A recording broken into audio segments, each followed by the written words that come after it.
నమస్తే welcome to వీటీ news లక్ష్యం సమాజహితం paper ముచ్చట కార్యక్రమానికి స్వాగతం। ఈరోజు వివిధ దినపత్రికల్లో వచ్చిన వార్తలను చూసినట్టయితే ముందుగా ఈనాడులో మొదటి పేజీలో మొదటి వార్తగా ఆస్కార్లో భారతీయం అంటూ వార్తనివ్వడం జరిగింది। ఆస్కార్లతో the pad project director Melissa Berton ఉత్తమ documentary short subject period of end sentence దర్శకురాలు రేఖా బెహతాజ్గా సంబంధించిన వార్తనివ్వడం జరిగింది। ప్రపంచమంతా ఆసక్తిగా ఎదురుచూస్తే ప్రతిష్టాత్మక ఆస్కార్ పురస్కార వేడుక అమెరికాలోని లాస్ ఏంజల్స్లో సోమవారం అంగరంగ వైభవంగా జరిగింది। ఈసారి ఆస్కార్ వేదికపై భారత ఖ్యాతి వెలుగునింది। గ్రామీణ భారత మహిళలు ఋతుక్రమం సమయంలో ఎదుర్కొంటున్న సమస్యలకు దర్పణం పడుతూ భారత నిర్మాణ గునీత్ మోయింగా నిర్మించిన period end of sentence documentary ప్రతిష్టాత్మక ఆస్కార్ పురస్కారాన్ని గెలుచుకుంది అంటూ వార్తనివ్వడం జరిగింది। మరొక రాజకీయ వార్తను తీసుకున్నట్టయితే తెలంగాణకు సంబంధించిన వార్తలను తీసుకున్నట్టయితే ముఖ్యంగా మొదటి వార్తగా కఠిన నిర్ణయాలు అంటూ కేసీఆర్కి సంబంధించిన వార్తనివ్వడం జరిగింది।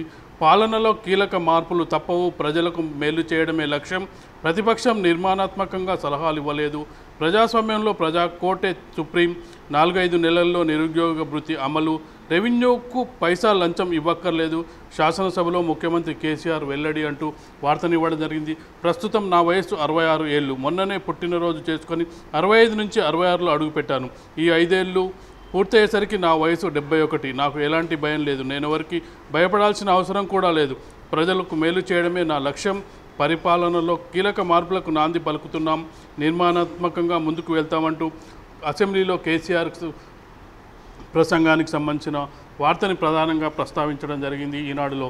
మరొక వార్తను తీసుకున్నట్టయితే పద్మారావు పట్టుదల స్ఫూర్తిదాయకం, ఉపసభాపతిగా ఎన్నికైన పద్మారావును అభినందిస్తున్న సభాపతి పోచారం శ్రీనివాసరెడ్డి, పక్కనే ముఖ్యమంత్రి కేసీఆర్తో పాటు మల్లు బట్టి విక్రమార్క, రాజాసింగ్ సంబంధించిన ఫోటోని ఇవ్వడం జరిగింది। ఈరోజు నిన్న బాధ్యతలు చేపట్టిన పద్మారావు ఏకగ్రీవంగా ఎన్నికయ్యారు డిప్యూటీ స్పీకర్గా।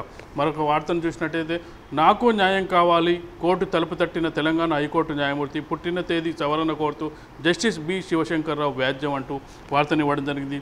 మరొక వార్తను తీసుకున్నట్టయితే ఈనాడులో 28 తెరాస ఎమ్మెల్సీ అభ్యర్థుల ఖరారు, ముఖ్యమంత్రి కేసీఆర్ నిర్ణయం, ఉపాధ్యాయ పట్టభద్రుల నియోజకవర్గాల అభ్యర్థులకు మద్దతు మాత్రమే అంటూ వార్తనివ్వడం జరిగింది। మరొక ఇంట్రెస్టింగ్ న్యూస్ ఈనాడులో ఇవ్వడం జరిగింది। రోడ్డెక్కిన అన్నదాతలు అంటూ పసుపు ఎర్రజొన్న రైతుల ఆందోళన, 7 గంటల పాటు జాతీయ రహదారిపై నిరసన, నేడు పాదయాత్రగా అసెంబ్లీకి వెళ్లాలని నిర్ణయం, జగిత్యాలలోనూ కదం తొక్కిన కర్షకులు, గంగాధర సాగు నీరు విడుదల చేయాలని డిమాండ్।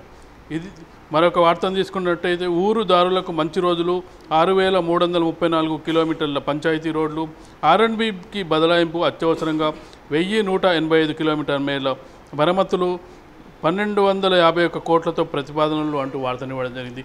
ఇవి ఈనాడులో మొదటి పేజీలో వచ్చిన వార్తల్ని తీసుకున్నట్టయితే మరొక పత్రికను తీసుకున్నట్టయితే సాక్షిలో మొదటి పేజీలో మొదటి వార్తగా ఉత్తమ చిత్రం గ్రీన్ బుక్ అంటూ వార్తనివ్వడం జరిగింది।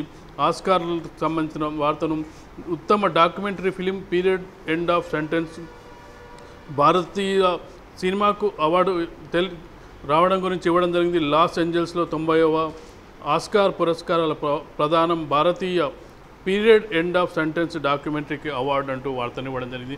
4-5 నెలల్లో నిరుద్యోగ భృతి విధి విధానాలపై కసరత్తు మొదలు, అసెంబ్లీలో సీఎం కేసీఆర్ అంటూ వార్తనివ్వడం జరిగింది।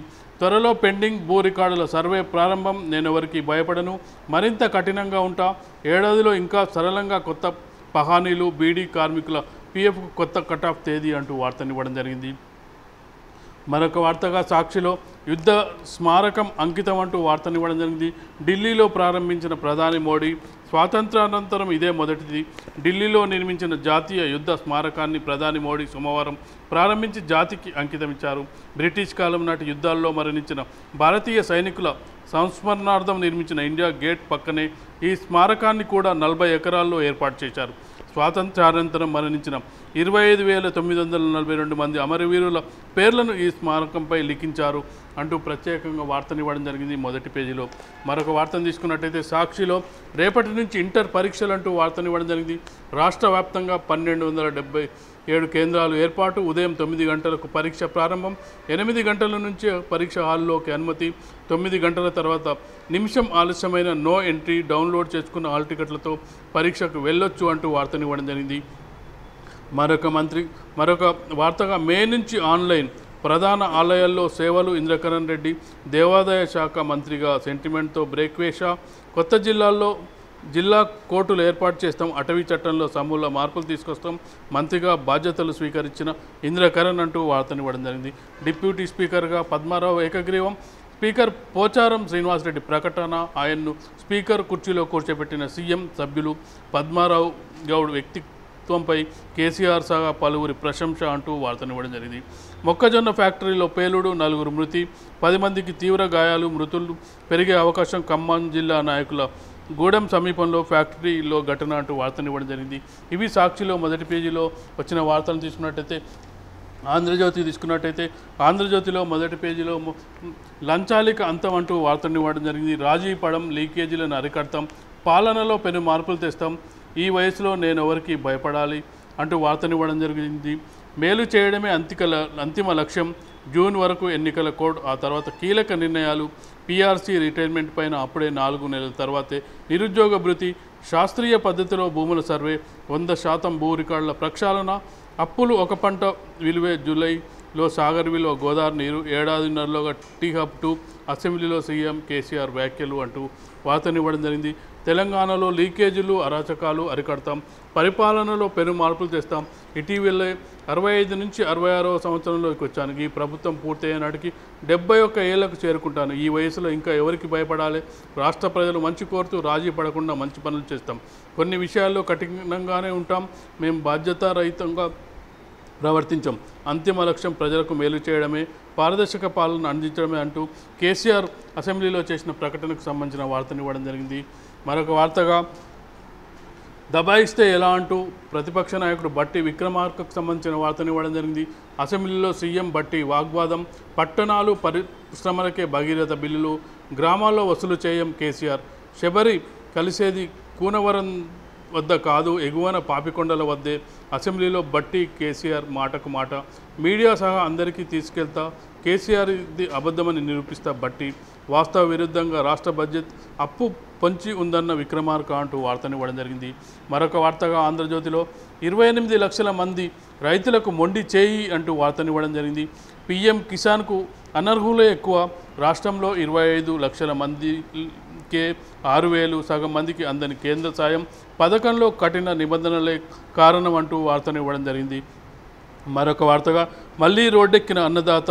జగిత్యాలలో మహాధర్నా, ఆర్మూర్లో రాస్తారోకో. పసుపు ఎర్రజొన్నల కొనుగోలుకు డిమాండ్. కాలువలో దూకి రైతు ఆత్మహత్య యత్నం అంటూ వార్తనివ్వడం జరిగింది. కొలువుదీరిన పద్మారావు డిప్యూటీ స్పీకర్గా బాధ్యతల స్వీకరణ.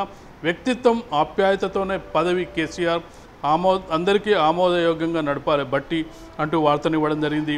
సిఎస్ ఫలితాల్లో హైదరాబాద్ విద్యార్థి సత్తా. బాపు వెంకటేశానికి ఆల్ ఇండియా మొదటి ర్యాంక్. కోచింగ్ లేకుండా తొలి ప్రయత్నంలోనే అగ్రస్థానం. కాన్సెప్ట్స్తో చదవడం వల్లే ర్యాంకు వచ్చిందని వెల్లడి.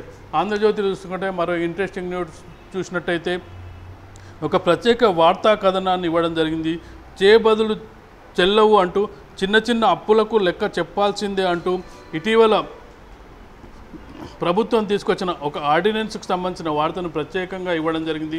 2016 నవంబర్ 8, దాదాపు 2.5 ఏళ్ల కిందట మోదీ ఆకస్మికంగా ఓ సంచలన నిర్ణయం తీసుకున్నారు. 1,500 నోట్లను రాత్రికి రాత్రి రద్దు చేశారు. నల్లధనాన్ని వెలికి తీయడానికి పెద్ద నోట్ల చెలామణిని రద్దు చేసినట్లు చెప్పారు. కానీ దేశవ్యాప్తంగా ప్రజలు నానా యాతనలు పడ్డారు. ఇప్పుడిప్పుడే ఆ బాధను మర్చిపోగలుగుతున్న సమయంలో మరో హన్యూన్య దెబ్బ అంటూ వార్తనివ్వడం జరిగింది. 2019 ఫిబ్రవరి 21 ప్రస్తుత లోక్సభ చివరి బడ్జెట్ సమావేశాలు ముగియగానే కేంద్రం ఓ ఆర్డినెన్స్ తెచ్చింది. సామాన్య ప్రజలు మోసపోకుండా అని యంత్రిత డిపాజిట్లకు కళ్ళెం వేయడమే దీని లక్ష్యమని చెప్పింది. కానీ దీని విపరిమాణాలు చాలా తీవ్రంగా ఉండబోతున్నాయని ఆర్థిక నిపుణుల ఆందోళన వ్యక్తం చేస్తున్నారు. ఇందుకు కారణం లేకపోలేదు. తాజా ఆర్డినెన్స్ ప్రకారం చేయబదులు చెల్లవు. వ్యక్తుల, సంస్థల మధ్య తాత్కాలిక అనధికార లావాదేవీలకు విలువ ఉండదు. ఒక్క మాటలో చెప్పాలంటే అనేక ఆర్థిక లావాదేవీలు కాగిత రహితంగా జరిగే మన విశాల భారతదేశంలో అప్పులు దొరకడం కష్టమే అంటూ వార్తనివ్వడం జరిగింది. బంధువులు ఓకే, స్నేహితులు నాట్ ఓకే అంటూ ఇవ్వడం జరిగింది. స్నేహితుల నుంచి చేయబదులు తీసుకోవడం నిషిద్ధం, కానీ బంధువుల నుంచి తీసుకోవచ్చు. బ్యాంకులు, ఆర్థిక సంస్థలు స్థిరాస్తి కొనుగోలుదారులు ఇలా చట్టబద్ధంగా ఉన్న ఏ వ్యవస్థ నుంచైనా చట్టబద్ధంగా డబ్బులు తీసుకోవచ్చు. కానీ ఒక కంపెనీ లేదా ట్రస్టులో సభ్యులుగా ఉన్నవారు సైతం తమ బంధువుల నుంచి సొమ్ము తీసుకోవచ్చు. చట్టబద్ధ సంస్థలు నిర్వహించే డిపాజిట్ స్కీమ్ల ద్వారా మాత్రమే లావాదేవీలు జరగాలి. డిమానిటైజేషన్ 2 అంటూ వార్తను ఇవ్వడం జరిగింది.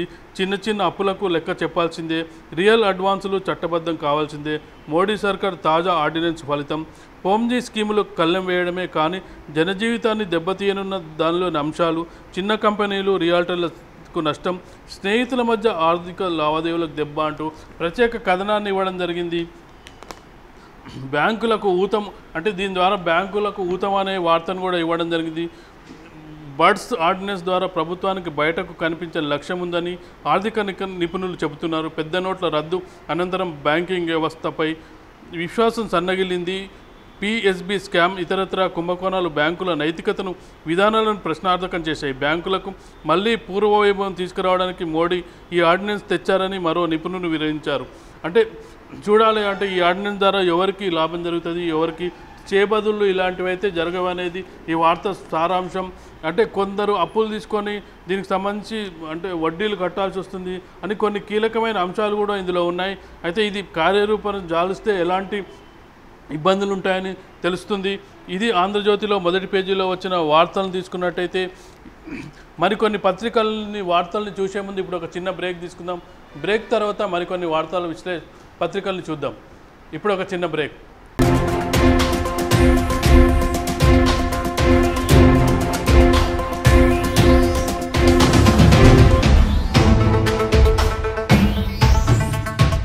నేను మా తమ్ముడు రాజుగాడు రచ్చబండ ముచ్చట్లలా మన V3 న్యూస్ ఛానల్ జల్దీనే వస్తున్నాం, జర చూడుండ్రి. రచ్చబండ ముచ్చట్లు మీ V3 న్యూస్ ఛానల్లో త్వరలో.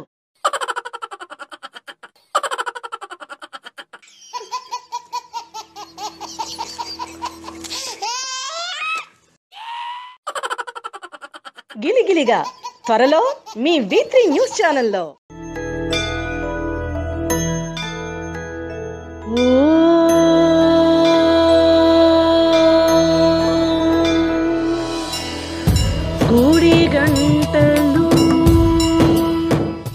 గుడిగంటలు త్వరలో మీ V3 న్యూస్ ఛానల్లో.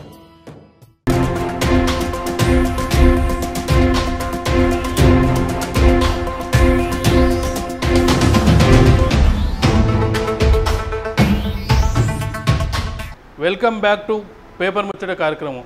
మరిన్ని పత్రికల్లోని ప్రధాన వార్తలను చూసినట్టయితే ఆంధ్రప్రభలో ముందుగా చూసినట్టయితే మొదటి పేజీలో సాగు మాతోనే ప్రాజెక్టులను అడ్డుకున్నది మీరే అంటూ వార్తను ఇవ్వడం జరిగింది. తెలంగాణలో ప్రాజెక్టుల నిర్మాణం కోసం కేంద్రానికి అనేకసార్లు లేఖలు, విజ్ఞప్తులు చేసిన ఒక్క రూపాయి కూడా అదనంగా కేటాయించలేదని దుయ్యబట్టారు.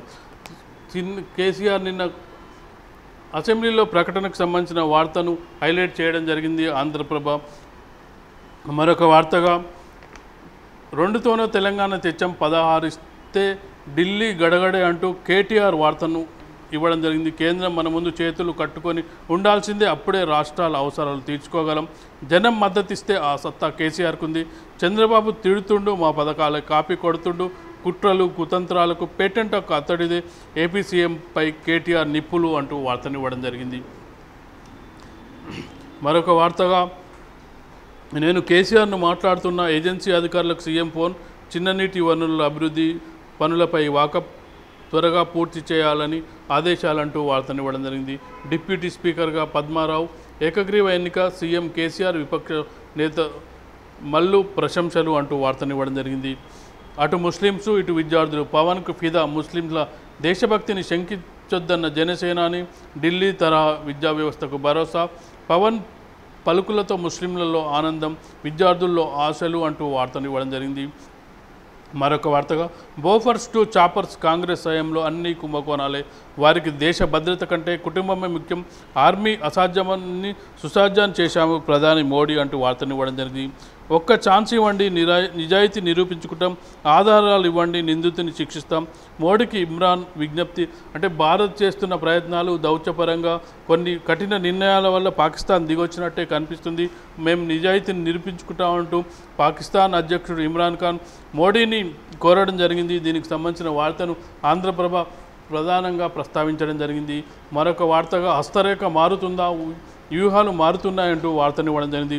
రాహుల్ నేతృత్వంలో కొత్త ఉత్సాహం, ప్రియాంక చేరికతో పెరిగిన జోష్, విపక్షాల ఐక్యత సాధించడంలో విజయం, రాష్ట్రాల్లో విడిగా జాతీయ స్థాయిలో ఐక్యంగా, మెజారిటీ ఎంపీ స్థానాలే లక్ష్యంగా, ఎన్నికల వేళ కాంగ్రెస్ సరికొత్త వ్యూహాలు అంటూ వార్తనివ్వడం జరిగింది. ప్రత్యేక కథనాన్ని ప్రచురించడం జరిగింది. 2014లో చతికిలబడ్డ కాంగ్రెస్ పార్టీ 2019 నాటికి కొత్త జవసత్వాలు సమకూర్చుకొని యువ నాయకత్వంలో సార్వత్రిక ఎన్నికల సమరాంగణంలోకి దూకుతుంది.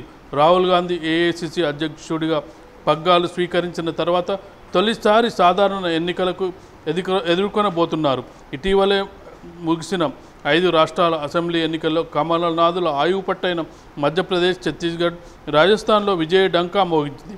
ప్రియాంక గాంధీ రాజకీయ అరంగేట్రంతో కాంగ్రెస్ శ్రేణుల్లో సరికొత్త ఉత్సాహం నెలకొంది. గతంలో కన్నా ఈసారి విపక్షాల ఐక్యత కూడా కాంగ్రెస్ కలిసి వస్తుందంటున్నారు. ఇది ప్రత్యేక కథనానికి సంబంధించిన ఆంధ్రప్రభలో ప్రచురించడం జరిగింది.